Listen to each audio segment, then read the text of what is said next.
ते गोंयांत येवन गेल्ले आसा। तशेंच मांचेर बशिल्ले आसा पार्टीचे सगळे पदाधिकारी। मनीस सुद्दां वळख करून दिवपाची म्हाका खबर आसा ताणें जे एज्युकेशन क्षेत्रांत बदल हाडला सगळे भारतभर तशेंच विदेशांत चर्चा दिल्ली आसा आनी आज ते मुद्दाम एक इम्पॉर्टंट प्रेस कॉन्फरन्स एड्रेस करपाक गेल्ले आसा हांगा। जाल्यार चड वेळ घेनासतना हांव मागता श्री मनीस सिसोदिया कडेन की ताणें तुमकां एड्रेस करचें। थैंक यू राहुल बाब। पत्रकार साथियों, आप सब जानते हैं कि गोवा में जैसे जैसे इलेक्शन पास आ रहा है वैसे वैसे आम आदमी पार्टी का ग्राफ लगातार बढ़ रहा है और आम गोवंस के अंदर ये भरोसा बढ़ता जा रहा है कि आम आदमी पार्टी ही वो पार्टी है जो पूरे गोवा को एक नया रूप दे सकती है, गोवंस का भविष्य उज्जवल कर सकती है।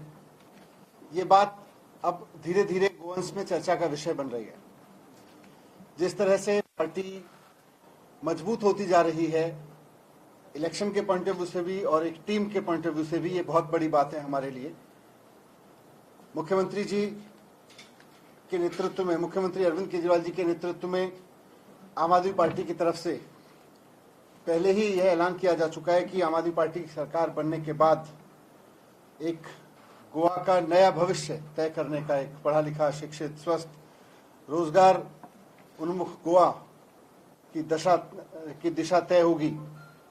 इस संबंध में पहले ही अरविंद केजरीवाल जी ऐलान कर चुके हैं कि किस तरह से आम आदमी पार्टी की सरकार बनने के बाद गोवा में 300 यूनिट बिजली फ्री दी जाएगी। शिक्षा, स्वास्थ्य के संबंध में, तीर्थ यात्रा के संबंध में, रोजगार के संबंध में भी आम आदमी पार्टी की तरफ से पहले एक खाका दिया जा चुका है कि कैसे ये संभव है। आम आदमी पार्टी के सदस्य के रूप में, लीडर्स के रूप में गोवा के सभी समाजों से लोग जुड़ रहे हैं। हर समाज से लोग निकल के आम आदमी पार्टी ज्वाइन कर रहे हैं। मुख्यमंत्री अरविंद केजरीवाल जी भी पिछले कुछ महीनों में कई बार गोवा आए और एक बड़ी महत्वपूर्ण बात उनकी कई विजिट्स में सामने आई, जिसके संबंध में आज एक मैं महत्वपूर्ण घोषणा पार्टी के डिसीजन के संबंध में करना चाहता हूं। गोवा को आजाद हुए 60 साल से ज्यादा हो गए। इन 60 साल में गोवा में 13 मुख्यमंत्री रहे। इनमें ब्राह्मण समाज के, गोमंतक, मराठी गोमंतक समाज के, कैथलिक समाज के सब लोग थे। लेकिन भंडारी समाज से केवल एक बार सीएम रहे, वो भी 2.5 साल के लिए, रवि नायक जी। यानी 60 साल में पूरे 5 साल के लिए अभी तक गोवा में भंडारी समाज से एक बार भी कोई व्यक्ति मुख्यमंत्री नहीं बना। हम सब जानते हैं, आप सब जानते हैं मुझसे बेहतर कि गोवा में ज्यादातर लोग बहुजन समाज से आते हैं और बहुजन समाज में भी सबसे ज्यादा संख्या, ओबीसी समाज में सबसे ज्यादा संख्या भंडारी समाज के लोगों की है। गोवा की टोटल आबादी का देखें तो 30% से ज्यादा समाज भंडारी समाज से है और गोवा की अभी तक की यात्रा में भंडारी समाज ने बहुत अहम योगदान दिया है। फिर भी अभी तक किसी पार्टी ने भंडारी समाज से किसी को मुख्यमंत्री नहीं बनाया। भंडारी समाज गोवा को खड़ा करने में बहुत अहम भूमिका निभाता रहा है, लेकिन गोवा की अभी तक की राजनीति में भंडारी समाज को वो जगह नहीं मिली। इसकी वजह से भंडारी समाज के लोगों में बहुत निराशा भी है और गुस्सा भी है। हमारी पार्टी में भंडारी समाज के काफी लीडर्स हैं, काफी कार्यकर्ता हैं। मुख्यमंत्री जी भी जब अब पिछली बार आए थे, अरविंद केजरीवाल जी, तो वो समाज के लोगों से मिले थे। सबकी मांग थी कि आम आदमी पार्टी आने वाले चुनाव में मुख्यमंत्री चेहरा भंडारी समाज से बनाए। उनका कहना है कि जब भंडारी समाज इतनी महत्वपूर्ण भूमिका निभा सकता है और इतनी बड़ी संख्या में, तो हमें कमी क्या है। उनका सवाल है, भंडारी समाज के लोगों का सवाल है कि आखिर हमें क्या कमी है कि कोई भी पार्टी भंडारी समाज से कभी कोई किसी को मुख्यमंत्री बनाना पसंद नहीं करती है, उसको चेहरा नहीं बनाती है। भंडारी समाज के लोगों का मानना है कि उनके साथ अन्याय हुआ है। कांग्रेस ने, भारतीय जनता पार्टी ने उनका यूज तो किया हमेशा, लेकिन कभी मुख्यमंत्री कैंडिडेट तक देना उनके लिए उचित नहीं समझा। हमेशा चुनाव में यूज किया और फिर साइड कर दिया चुनाव जीतने के बाद। हम बार बार इस बात को कहते रहे कि भारतीय जनता पार्टी और कांग्रेस दोनों लोगों को इस्तेमाल करने की, लोगों को बांटने की राजनीति करती रही हैं। आम आदमी पार्टी की राजनीति लोगों के लिए काम करने की राजनीति है और सब लोगों को साथ लेके चलने की राजनीति है, सबको जोड़ के चलने की राजनीति है। इसलिए आम आदमी पार्टी ने तय किया है कि हम आने वाले विधानसभा चुनाव में मुख्यमंत्री का चेहरा भंडारी समाज के किसी व्यक्ति को बनाएंगे, भंडारी समाज को बनाएंगे।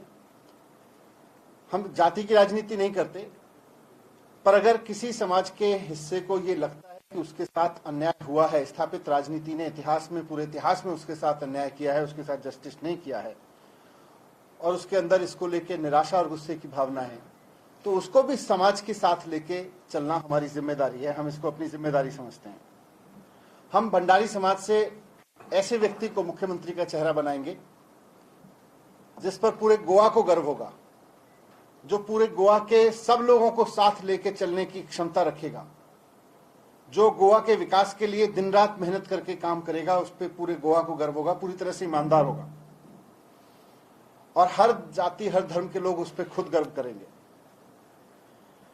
इस कदम से हमें विश्वास है कि भंडारी समाज के अंदर जो थोड़ी निराशा की भावना है, थोड़ी ये भावना है कि हमारे साथ हमेशा राजनीतिक पार्टियों ने अन्याय किया है, सत्ता ने अन्याय किया है,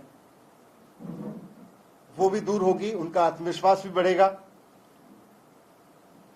और एक ऐसा मुख्यमंत्री भी मिलेगा गोवा को जो सब लोगों को साथ लेके सबके विकास के लिए, सबकी शिक्षा के लिए, सबके स्वास्थ्य के लिए, सबके रोजगार के लिए, सबकी बिजली के लिए, सबकी उन्नति के लिए काम करेगा। मुख्यमंत्री के नाम का ऐलान हम बहुत जल्द करेंगे और हमें यकीन है कि पूरा भंडारी समाज, पूरा बहुजन समाज, ओबीसी समाज, गोवा के सब लोग उसके नाम से खुश होंगे, ऐसा हम पूरे भरोसा रखते हैं। पार्टी ने यह भी तय किया है कि आने वाले चुनाव के लिए उप मुख्यमंत्री कैथलिक समाज से रहेंगे। इसके अलावा कैबिनेट में हर समाज के लोगों को जोड़ा जाएगा ताकि किसी भी समाज का कोई पक्ष अपने आप को वंचित महसूस ना करे, उपेक्षित महसूस ना करे, किसी को ये ना लगे कि राजनीति उनके साथ अन्याय कर रही है। ये जैसा हमने कहा कि नए गोवा को खड़ा करने के लिए मिशन है, उस मिशन में सबके लिए शिक्षा, सबके लिए सस्ती बिजली, सबके लिए अच्छा स्वास्थ्य, सबके लिए तमाम अच्छी सुविधाएं, सबकी तरक्की के रास्ते खोलने का और समाज के सभी लोगों को यूनाइट करके इकट्ठे लेके चलने का, किसी भी के मन में कोई हीन भावना न रहे, किसी के मन में ये उपेक्षित भावना न रहे कि हमें हमेशा उपेक्षा की गई है। इसके लिए आम आदमी पार्टी ने मिशन यूनाइटेड गोवा शुरू किया है ताकि पूरे के पूरे गोवा को यूनाइट करके एक साथ लेके हम चल सके। इसी मिशन यूनाइटेड गोवा के अंतर्गत अब आम आदमी पार्टी के कार्यकर्ता गोवा के घर घर जाकर गोवा के लोगों को जोड़ेंगे और सबको साथ लेके चलेंगे। ये पार्टी के कुछ डिसीजंस थे जो मैंने आपके समक्ष रखे। बहुत बहुत धन्यवाद। आपके कुछ प्रश्न हो तो मैं उनके उत्तर दे सकता हूं। अमित जी, एक सवाल है कि एक नंबर देगा, एक कर लिया वन बाय वन। इशू ये है कि आपने किसी जाति का नाम किया, तो आपने भी ये भी सुना होगा कि कई पिछड़े जाति जमात, ऐसे जमात के लोग ऐसे हैं कि जिसका मुख्यमंत्री कभी ना कभी नहीं बना, तो इनको तो उससे पहले हजारों थाउजेंड ईयर्स से भी उन पर परेशानी होती। तो आपने ये क्यों नहीं तय किया कि जो पिछड़े वाला हो, दलित हो, जो बाकी वाले वर्ग हो, इनको मुख्यमंत्री के तौर पर सामने लाए? जैसा मैंने साहब अम्बेडकर ने जब बनाई थी संविधान हमारा, तो उसका ढांचा था, आरक्षण का मूल हेतु ही वही था। अब जो आरक्षण कर रहे हैं वो अभी जो ऊपरी समाज के वाले आरक्षण की नीति चल रही है, वो नहीं, जो आरक्षण है उसकी अपनी जरूरतें हैं और उसका अपना जस्टिफिकेशन है, उसकी जरूरतें हैं। लेकिन साथ साथ गोवा के अगर किसी एक बड़े समाज वर्ग को लगता है कि हर एक राजनीतिक पार्टी ने उनके साथ उपेक्षा की है, तो जब हम मिशन यूनाइटेड गोवा रख रहे हैं, मिशन सारे गोवा को इकट्ठा लेके चलने का हम काम कर रहे हैं, सबके लिए शिक्षा, सबके लिए सुविधाएं व्यवस्था करने के लिए काम कर रहे हैं, एक ईमानदारी की राजनीति देने के लिए काम कर रहे हैं, तो समाज के हर वर्ग को साथ लेके मिशन यूनाइटेड गोवा हम इसीलिए हम लेकर आए हैं। ये 60 साल की दूसरा बड़ा क्वेश्चन बोला अभी आ जाते हैं। Sir, you have been always fighting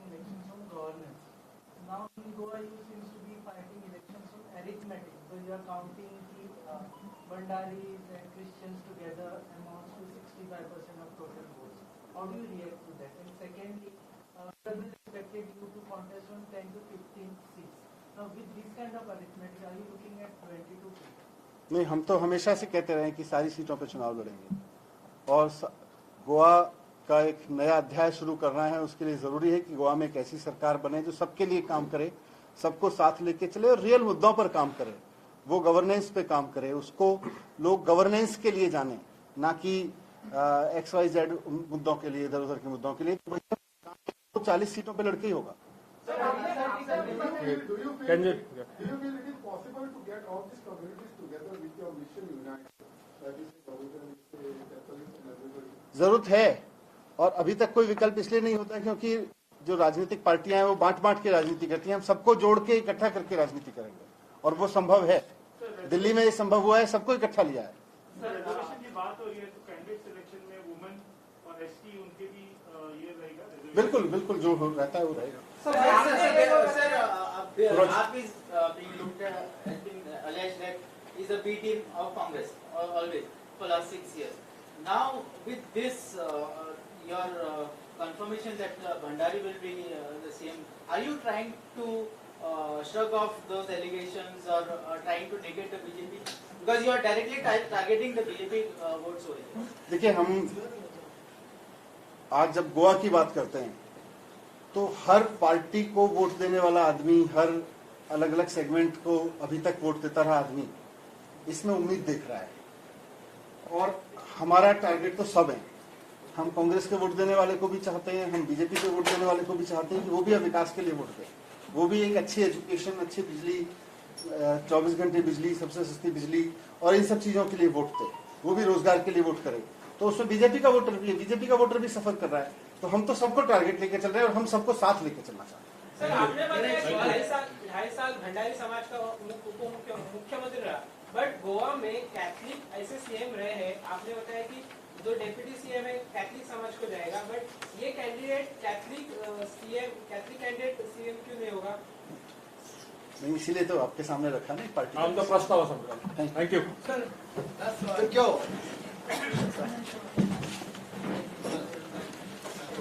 Thank you.